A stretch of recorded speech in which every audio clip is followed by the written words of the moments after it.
I'm not scooping a dead squirrel's guts off the road and putting it in the freezer. 15 people, and this dude busts out a dead squirrel? In a box.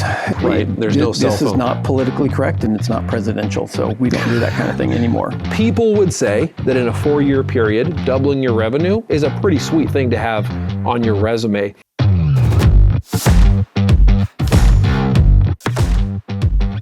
Born in Tampa, raised in Phoenix, found his way to Caldwell, Idaho all by himself. Ladies and gentlemen, I don't care if anyone else watches this interview. This one's for me. My dad's here. Dad, it is good to have you here. Thanks for inviting me. Thanks for letting me do this.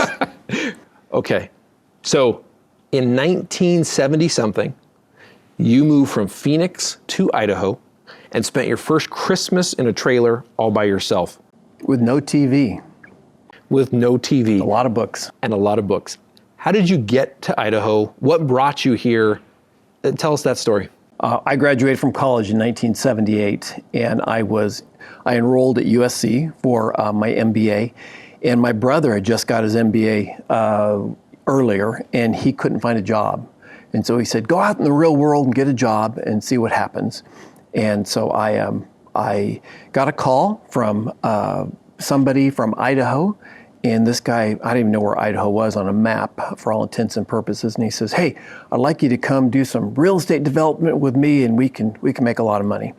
I said, well, I'm willing to give it a shot. So his name was Wally Frank, and he had an agency called Harrison Frank, and Mr. Bill Harrison was his former partner. So I came up to Idaho, flew up here, and he said, well, I'm gonna get you an insurance first. So I got into insurance, and I rented a trailer from Mr. Harrison for like $140 a month, and I started being an insurance agent in 1978. 1978, did real estate ever happen? Who knows? It was pretty cheap to live back then. I bought No. Did a career in real estate that was offered? Oh, no, I never got a real estate license. It never happened at all. I went straight into insurance and got some designations, and then became an insurance agent for 45 years. So for people familiar with our team right now, we have a Caldwell office. Is that where you worked, and what was contained in that office at the time? I've been going to the same building all of this time since 1978, and it was half insurance and it was half travel agency. When you used to, back in the day, you used to have to call a travel agent to get a ticket to go someplace on the airline. So there's no internet, but people wouldn't call like United directly? No, you call a travel agent and they set it up for you. Wow. So maybe in the same way that AI is going to do away with some industries or change things, travel agencies are an example of an industry that just essentially has died. Yeah, unless you're going on a long cruise or something like that. And I guess you could buy it from the airline directly, but it was a tough deal. Okay.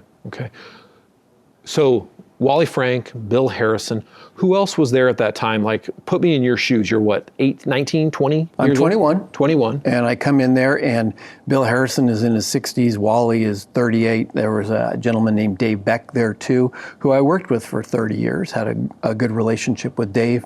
And we enjoyed working insurance. I immediately, because I've been a student, went out and got some designations and learned the business as much as I could. Wally was a good mentor. Wally taught me that it's all about relationships. So, well, and so you met Dave Beck, who's a good man, and we know his family still.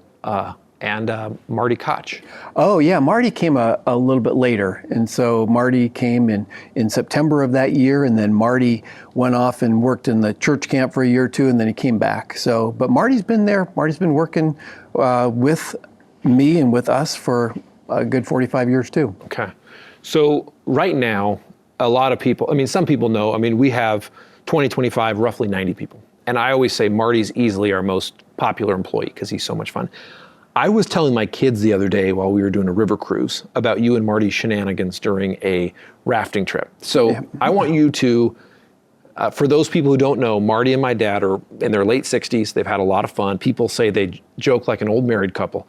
Walk us through, number one, the battle on the rafting trip and the battle at the Chinese restaurant with the silly string. Yeah, those aren't my proudest moments, but the silly string is that Marty had given me a Christmas present, and we're at a restaurant, for heaven's sakes, and so and it was a a dead squirrel that he'd found on the road. So I don't know why he had a frozen dead squirrel. I don't know how you get that in a box. So hold on. This is a company Christmas party. Yeah. Agency Christmas. How many people are there? Probably 15. And so 15 people, and this dude busts out a dead squirrel in a box. I call it Laid Back Larry. And I could see that he had some silly string, so he was going to shoot me with silly string, but he had it in his pocket, and so I saw it, and I reached over and grabbed his pocket and started expressing the silly string in his pocket, in his coat.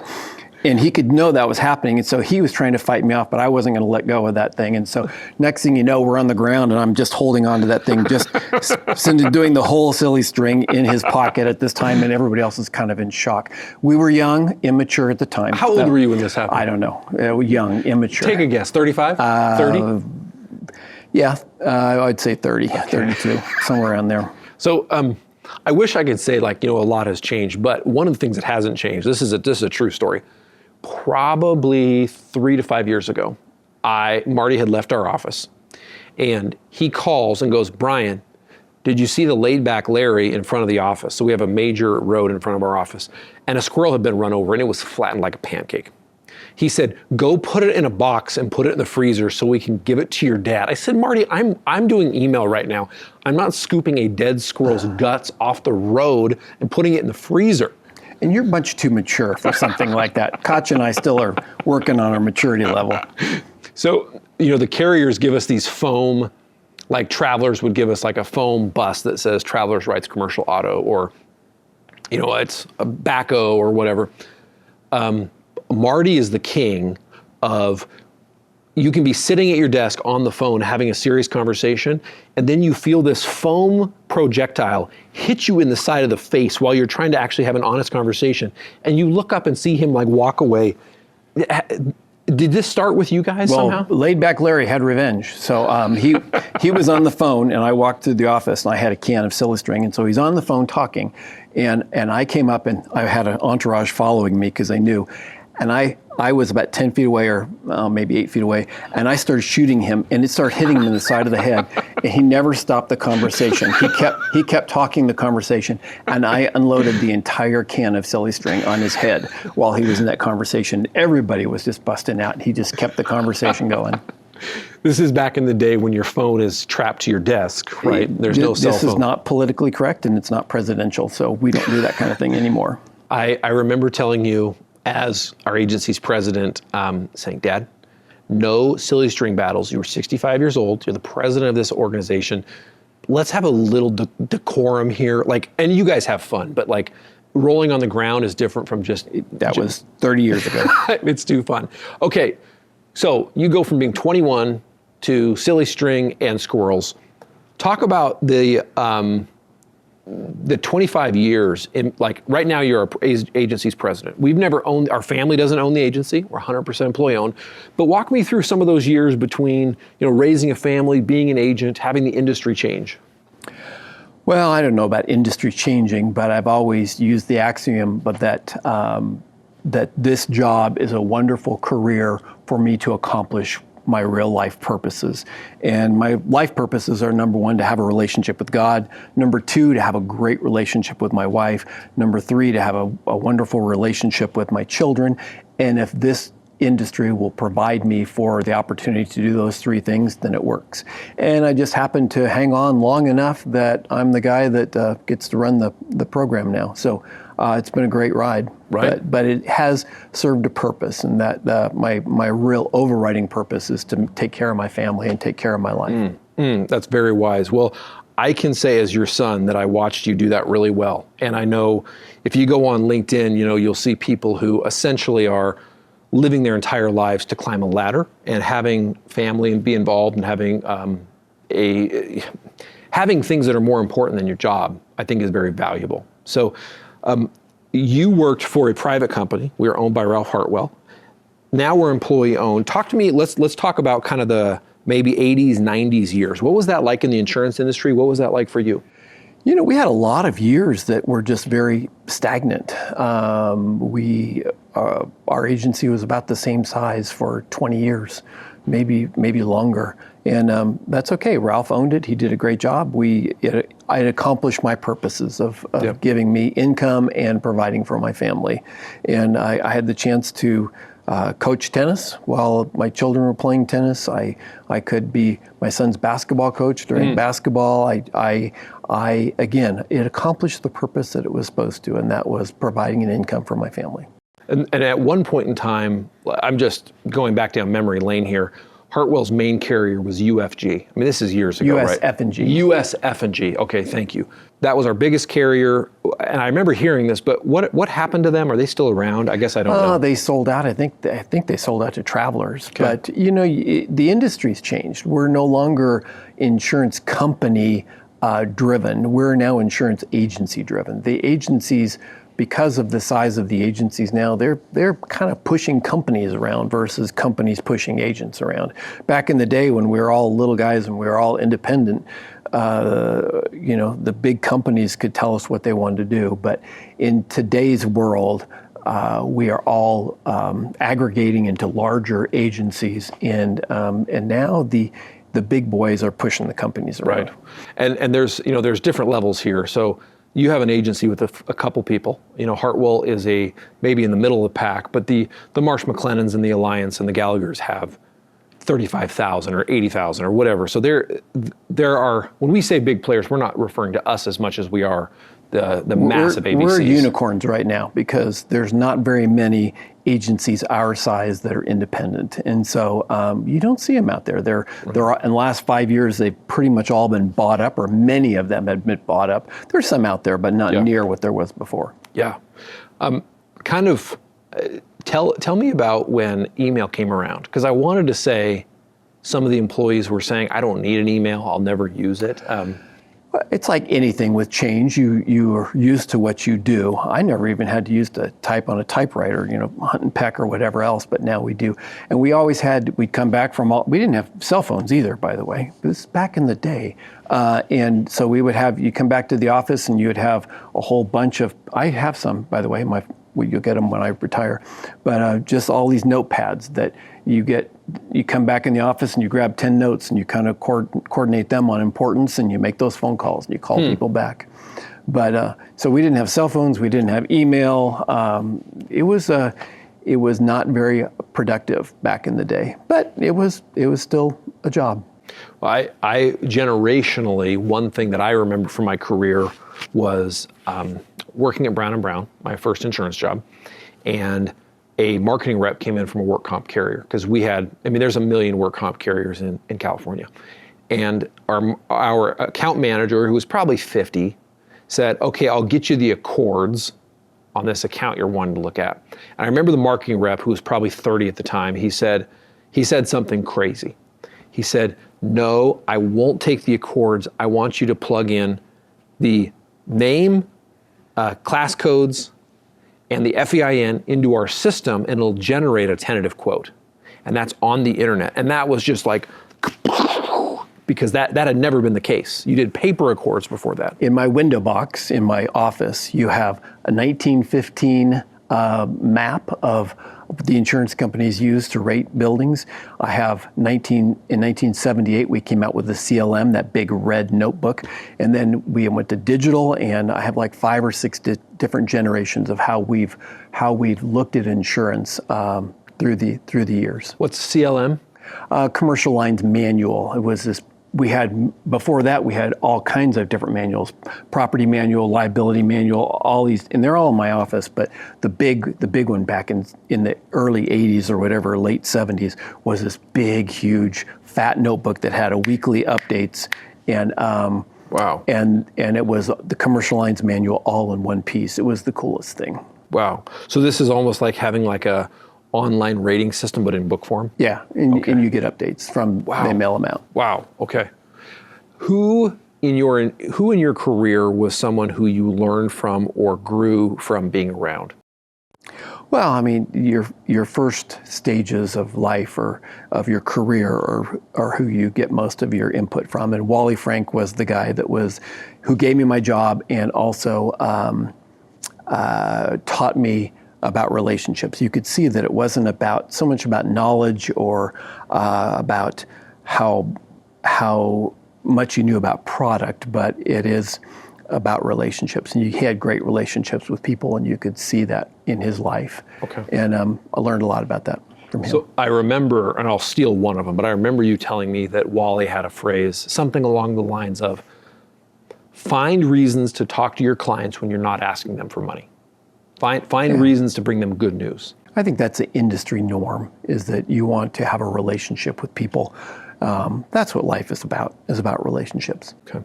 Besides Wally, as you kind of went through, as you kind of continued through your career, Hartwell changed over time by utilizing programs like Sitkins. What kind of changes did you see the agency go through with Sitkins and other initiatives like that? Well, Sitkins helps you see the larger picture, because instead of grinding down to $3.27, Sitkins says, get rid of all of those, and you go get rid of your whole bottom 20 of your accounts, and you work on the larger business.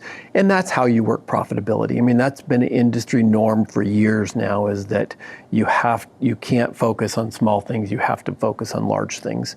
And so Sitkins was very good for us to realize that you have to make money where the money is, and don't chase small change. Yeah.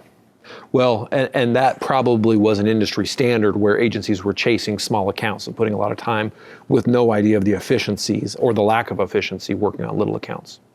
I would say, and I got to go see Sitkins when I was working for an agency in California, LBW Insurance. I think Roger Sitkins is one of the best salesmen, if not the best salesman I've ever met in my life. No doubt.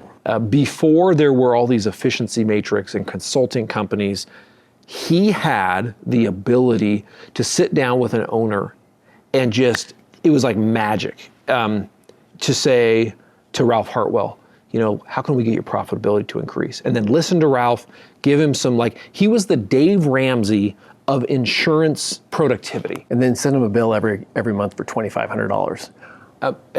He worked. It was, but I think, one of his things was value. Are you providing value for your customers? And he turned around and probably saw agencies. He could say, you've been with Sitkins for 2 years. Here's what your profitability was. Now it's here. Are you happy you're doing this? And they went, well, gosh, I made whatever extra money they made. And they realized that the bang for your buck worked. So I was always really impressed with him. So you have put a lot of effort into Hartwell in its current state. And I've told a million people, I said, when it comes to my dad, I'm not objective and I'm not unbiased. But people would say that in a 4-year period, doubling your revenue is a pretty sweet thing to have on your resume. Talk about leading Hartwell, talk about how we've grown as an agency. What are you most proud of, and what are you looking forward to? Well, I think the cliche that you always hear is that's all about people, and it's all about the team. But I want to expand that. I think it's more about having the team be in the right places and in the right spots. If you can have a great team, but if they're not in their right spots, then it doesn't fit. So I think we've had the privilege of putting people in the right spot to do their job. And then also, I like to say that I give people permission to fail. I give them the authority to do their job and not feel like they're going to get beat up or lose their job if they make a mistake. So I tell people as soon as they get a new position, I say, you will make a mistake. We're going to learn from that mistake, and we're going to grow from that. So it's been a real blessing when they do make mistakes, I say, look how much we've learned from this. But then they have the authority to make decisions without feeling like they're going to lose their job. So I love having people in the right spot, and I love giving people permission to do their job, the authority to do their job, and not worry about if they make a mistake, they're going to get their legs cut out from underneath them. It's been a real blessing. We have a great team, and we're moving along, and I'm very blessed. Also, the fact that we're an ESOP is very, very nice to retain the best employees out there, because not only that can we say, hey, you get to work here, we're going to treat you right, our culture is going to be great, but we're going to give you a piece of the ownership. I have a statement that I use every time I talk to the agency, that we want smart, sustainable growth without losing our soul. So culture, everybody knows culture trumps strategy all the time. Culture is very important. We want to keep our great culture, and we want to grow at a sustainable amount that we can take care of our clients and our employees. So, we can maybe dissect a few of those things. You talked about giving people permission to fail, giving them the runway to fail so they can improve. A lot of the things people do in leadership and initiatives they have are responses to how they saw things done poorly in the past. Obviously, you don't have to give any names or circumstances, but did you observe people having their legs cut out if they made a mistake? And was that part of what you thought of as an unhealthy environment? Yeah, and I don't want to talk about our agency, but I will talk. I just finished Elon Musk by Walter Isaacson, and Elon Musk is obviously a great businessman and been very successful. I am not Elon Musk. I'm the opposite of Elon Musk. I mean, he says management shouldn't be friends with people underneath them. He says empathy is not an asset. He says, what else does he say? He goes, when things are bad, you need to scream them from them. You need to make them loud and often. And when they're good news, you need to have it be very, very quiet. And I go, that's just opposite of everything that I believe. And so there's a lot of examples out there. And I mean, in his book, in Isaacson's book, Elon says, you will have this done or I will accept your resignation. And I go, wow, I wouldn't trade my life for $1 million for the world. Right. So anyway, there's lots of examples of that, but I'm not going to talk about our agency. I just think that we're doing it right now. Yeah. Well, I know I really appreciate Isaacson. So Walter Isaacson, when he wrote Elon Musk's biography, he followed him around for a number of years, including the Twitter takeover. At the start of the book, it says very clearly, I did not consult Elon at all when I wrote this. As far as I know, he has not read the book at all. So why Isaacson has credibility and why you know a lot of it's true, if you go back to one of his first biographies, there was a man named Henry Kissinger. I know that name has been washed away into history books, but Henry Kissinger was one of the most powerful people in the world. He was Nixon's Secretary of State. When Isaacson wrote Kissinger's biography, Kissinger never spoke to him again and hated him for the rest of his life. If you were Elon Musk, if Elon Musk was more of a normal person, he'd probably hate Isaacson as well. But Elon Musk doesn't care. I will say this, and this is one of the things I'm thankful for with you. When you strive to be a healthy person emotionally, you treat people in a healthy way. One of the things Musk struggles with is that he had a verbally and psychologically abusive dad. They covered extensively in the book. And Musk's own term was, I'm sure I need counseling, but my feelings are buried under layers of concrete. I don't think Musk is ever going to be a healthy person. Is he a transformational person like Carnegie or the guy from Standard Oil or whoever those guys, the barons were in the progressive era? Sure, he's that guy. But being healthy with people goes a long way. I can say from just talking to the employees our colleagues, is that having a healthy environment means a lot to people. People appreciate it. We love our culture. The whole agency loves our culture. And matter of fact, we just did an anonymous survey of all of our employees. And that's when you can say anything mean you want to say. I mean, it's like blast it out there and no one will know who it came from. And we never had one negative comment the entire time. Wow. So it's kind of like, I tell people, I say, if this isn't the best gig that you can have going, go to the best gig, make it work. Yeah. You find, if you got a better opportunity, go take that opportunity, because we think we've got the best value proposition that's available. You get to work at a great place, you get paid well, we're nice to you, and you get to own part of the company. Amen. And so it's a great value proposition. Well, I look at our company, 100% employee owned, employee stock ownership plan. Ralph Hartwell owned our agency when we went employee owned. I know I like to say Tracy McClure is our ESOP Joan of Arc, who was a proponent of ESOPs before it was cool. So I love to give her credit. Actually, she's the one that put the ESOP bug in Ralph's ear. And so if it wasn't for Tracy, we probably wouldn't have an ESOP right now. We'd probably be working for Marsh McLennan or something. So I know that to be true. I just didn't know if I was supposed to say that out loud. Okay. But Tracy, shout out for making this happen. Yeah. You have changed a lot of people's lives. So pretend like someone is listening to this podcast and they are a producer for Alliant in Spokane, or Marsh McLennan in Portland, or some other place, somebody in Salt Lake, I don't know. Those are all fine places, but they are places that are not ESOPs. So what we'd like to do is educate, walk through with our audience what the ESOP is, very, very generally, and very at an elementary level, so that they can understand the value. Well, the beauty of an ESOP is that it's run by the government. The IRS and those agencies have all the rules for an ESOP. An ESOP says that if you work at our business for full time or more than 30 hours a week, and you do it for a year after a July or January start date, that you will become vested into the agency. You start receiving shares of our company. And then it's like a 401k. You get to keep 20% of those if you stay 1 year, 40%, 2 years, 60, 80, 100. So if you stay 5.5 years or 6 years, you will be fully vested into all the shares that you earn. If you leave, we have to pay you for those shares, but the goal would be that you would stay with us forever. And all those shares are earned tax-free. The beauty of an ESOP is that we don't pay any income tax, and all those shares go into your account. And when you retire someday, we will pay you out over a 5 or 6 year period for those shares. Okay. So if I'm, and I'm going to keep just this conversation going, if a person comes on board and they make 40, 50 grand a year, every year they're going to get a certain amount of stock based on that payroll. If a person comes on and they're, maybe they're a hotshot salesman and they say, I'm going to make 150, they're going to make more shares based on what they earn.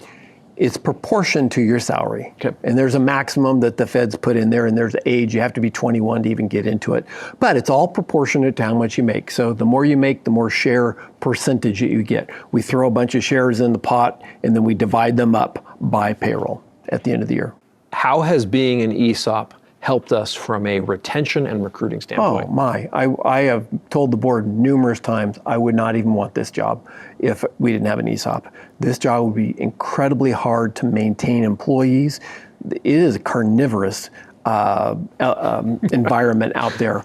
People trying to steal our employees. It's kind of a sense of pride to know that everyone wants our employees because we have great employees. However, if they can't offer you a part of the ownership, you're giving up a nice piece of this equation. Again, I feel like we're the best value proposition that you can get. Yeah.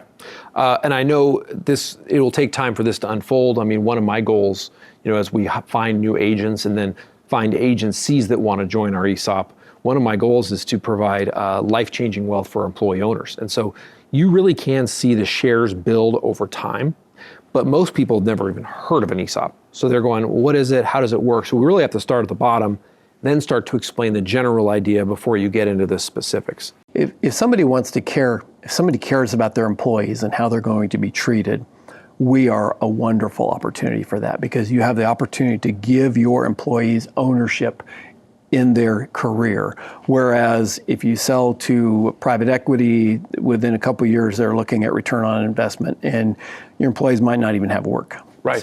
Right. Well, I know there are so many agency owners kind of in that 50 to 75 or 80 range who are going, what's my next step look like? And I think people should stay independent. But I also tell them, rather than selling to private equity and believing all the things they'll tell you, which may or may not be true, because not all private equity is made the same, consider an ESOP. So stay independent, go ESOP, put private equity at the bottom of that pile. Well, and kind of depends on who they are and what they care about. True. Where do you see Hartwell going in the future? What are you excited about? Well, our number one value is that we will retain control of our own destiny. So we obviously have, if we looked at it, we'd have millions of opportunities, at least probably 50 opportunities to sell the agency. But we're not for sale. And so I'd love to see this. I'd love to turn this over to you young guys and let you guys keep blowing this up. We've doubled in 4 years or 5 years or whatever it is. And if you take that rule of 72, our trajectory is looking pretty good. Yeah. And we are highly sought after agency by all these private equity, but at this point in time, we're not for sale. Right. Well, I sent our colleague Spencer Monk, EVP of Sales, a text, and it said, "Hey, what do you think about this? It's a little wild." And he sent me back a text that said, "Buddy, to the moon," meaning the only direction we can think is up. We can't think. We can't look behind us. So when you're not doing work, when you're not at work, what occupies your free time? Well, I spend time with my beautiful wife, who you happen to know really well, and I love to. I love you, Mom. I love to read. I also practice Spanish. I am kind of a cardio nut when it comes to doing exercise, and I love to play tennis too. I know you mentioned you read Isaacson's Elon Musk. Any other books you're reading right now? Oh, I just finished that. I'm on the last Joe Pickett book by C.J. Box and finishing that up. Mom and I read those together, so that's kind of fun. She's about a book or two behind me, so we enjoy those. I'm not familiar with that author. What are those books like? Oh, he's like? just a game warden in Wyoming, and Melanie Combs from The Office gave me 20 of those books for $1 a piece, and so now I had to go out and buy the last 5, which has been kind of brutal. Yeah, I'm on the last one that he's got written, so I'll just wait for the next one to come out. So is this like Louis L'Amour style? Is it an easy read? Yeah, they're easy read, kind of addictive. Okay. Yeah, and I kind of mix it up a little bit. That's why I read Elon Musk, and actually that was for the second time because I wanted to reread it after he became Doge and after, because when Walter Isaacson finishes that book in March of 23, we're not sure how it's going to end up, but actually now Elon is worth $400 billion. He's done pretty well. Yeah, and it's all phased out. It's just amazing to see his style and his success. Well, I with Musk, so much was happening that you almost felt like they had to write a second book. But looking back on his book, he's one of those guys. Like the reason I like presidential history and I like biography is you get to see the mistakes people make. And Musk obviously has a lot of problems, so you can learn, like, you know what? I actually want to see my kids more than once a year. So we just have different values, but that's okay. Yeah. I'm never going to be as financially successful as him. I'm okay with that. Well, I have heard I heard it said with books. So if you have this game warden book you're reading that Mel recommended, some books are really good palate cleansers. So you might want to read something that is engaging at a really thoughtful, but then you read other books that are just fun, and you're just going, man, I feel like I'm ready to read something more. Totally. We mix it up. You haven't watched TV in a long, long time. Have you broken your streak of not watching a sitcom in decades? Oh no, I don't watch sitcoms. That streak's going to go on for a while. That's okay, and I do watch TV. I do watch movies, and last night your mom and I watched Turning Point: The Bomb, and it's a great documentary. Okay. But that's okay. I mean, and we do watch movies, but I'm just not much of a sitcom person. You doing YouTube subscriptions? Do you have any YouTube channels you follow? No. Okay, so this is not a people in their late 60s thing, but for younger people, YouTube now, they joke it's YouTube University. You can learn anything. So the smartest people in the world are fixing their cars. They're like Joe Lon and Joel here figuring out how to do cameras and stuff. These guys are brilliant. For me, I just watch channels like, there's like Modern MBA. It's silly stuff like, what are the economics of ice cream? Or how does crumble cookie work and can it sustain itself? Or what are the economics of haunted houses? I mean, it's just weird stuff you'd never think of, but you get to learn about a niche in the business world that you wouldn't know. I mean, my kids want to watch silly dances and stuff, but I'm watching the Wall Street. You can watch Wall Street Journal. You can watch Politico. There's all kinds of things. There's a lot of things we can watch that keep us busy. We do like a movie. We do watch movies, but I'm not watching sitcoms. So bouncing back to work, how do you balance being a leader and driving a company forward with also maintaining a healthy culture? Well, it's tough, and we were voted the #1 best work-life balance in Canyon County, and I'm not sure we want to be #1 at that, because that means that we're you're a pushover. Yeah, Just we're kidding. Really good. I had a lady one time ask me, she goes, so are you going to you're going to fire me someday? And she was joking. I said, no, I don't fire anybody. That's what I have Spencer and Tracy and everybody else to do. I said, I don't fire people, but the goal is that we want to treat you as an adult. We want to treat you as a partner. But as soon as you don't respond as an adult or as a partner, as soon as you don't take your job seriously, as soon as you are deficient in what you're doing, we will come talk to you and put you on a performance improvement plan. And we will say, hey, look, in order to be part of this culture, in order to be part of this equation, we need for you to be able to perform like this. And we give people an opportunity to do that. And we'll say, look, we're going to do this for 90 days or whatever it is, and give people the opportunity to correct the issues that they had going.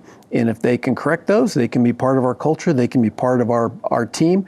If they can't correct them, then we say, hey, you know what, why don't you find something else to do? Yeah. Well, and a lot of times it is just finding the right fit. There's so many good people who look back at their lives and say, I worked at a place, then I had to move on, and it was the best thing for me. So changing jobs doesn't have to be the worst day of your life. No, and we've had people where previously they've said, hey, we need to make this guy a salesperson. He's a nice guy. So we test him, and he's got zero sales ability. But yet they are the most detailed, finite person in the world. I say, that would be a perfect bond person. Those are, bonds are detailed and finite. We need to be exact on those. Let's put the people in the right place on the bus, and let's let them be happy. Because if you're not happy what you're doing, you need to find something different. Yeah. So let's do this. Let's talk about the positive aspects of our team. And specifically, I'm thinking, you have Tracy, you have Audrey, you have Jordan, you have Spencer. Walk through each one of those people, what they do, and your favorite thing about their contribution to our team. It's amazing what they do. Tracy's our COO.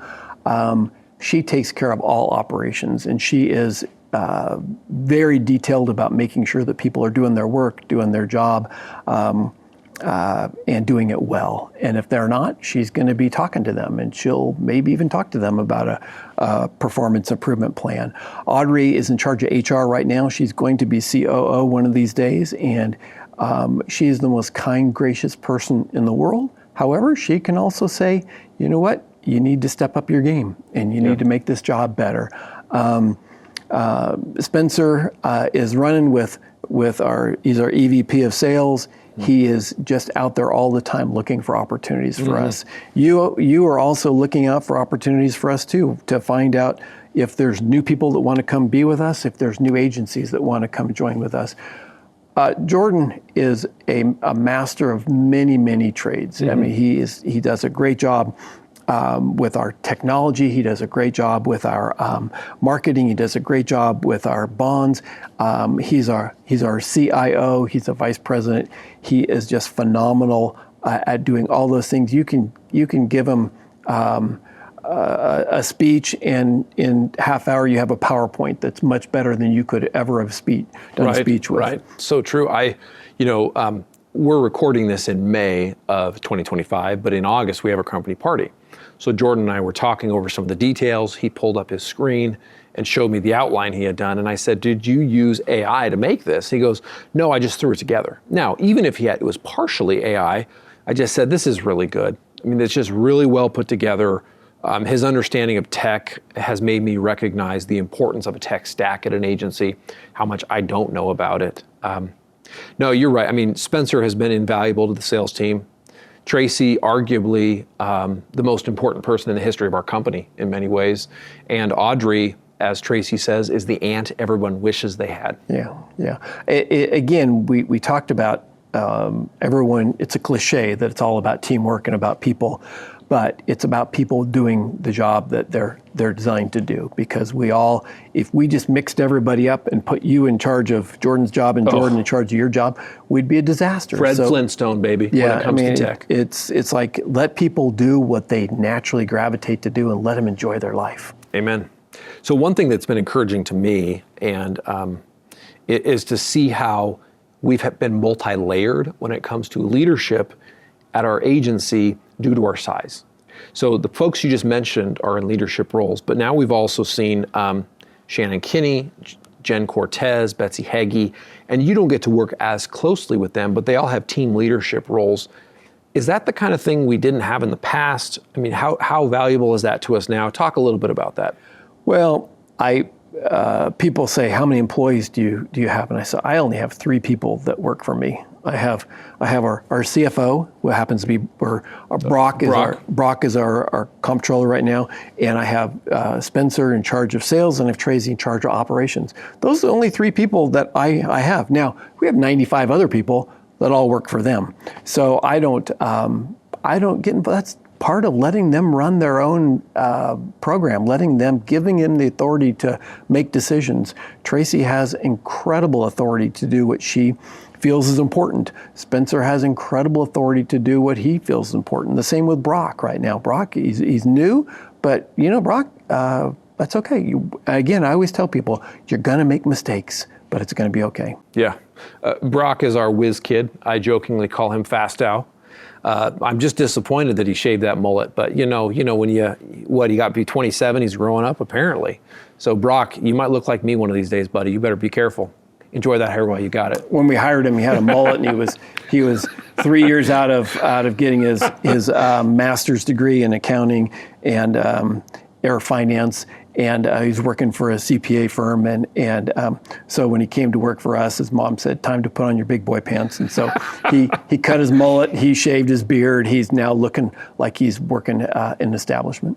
Well, it's weird for me now to be the old guy, because I remember when my managers were 40. You didn't know a difference between 40 and 70 when you're 25 years old. So, well, I still call you and Spencer the kids, and you guys are in your 40s. I know.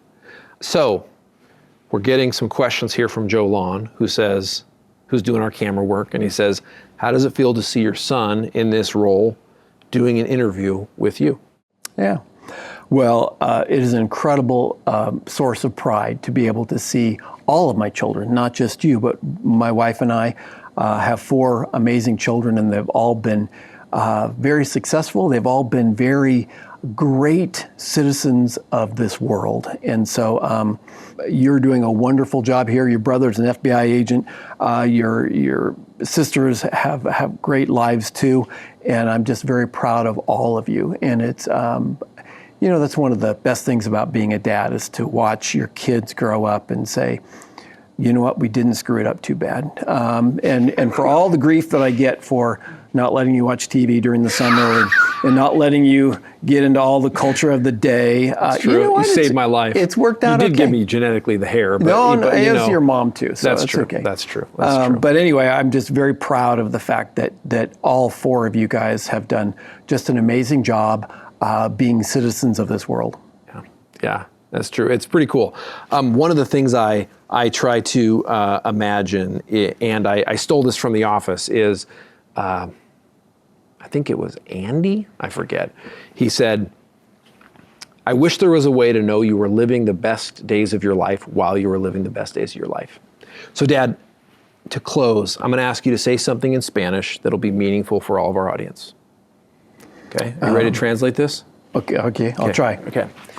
Please say, Brian, this has been such a good experience that I'm going to cut the other 3 kids out of the will.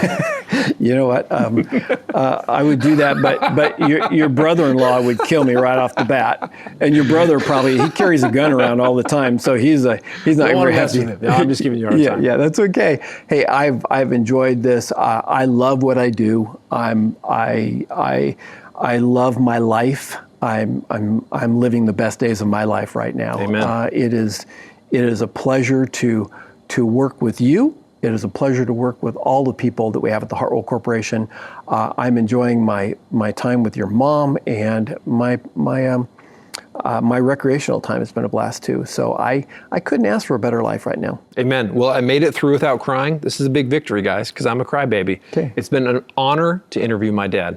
Thank you for the chance to do this. Hey, thank you. Take care. Love you.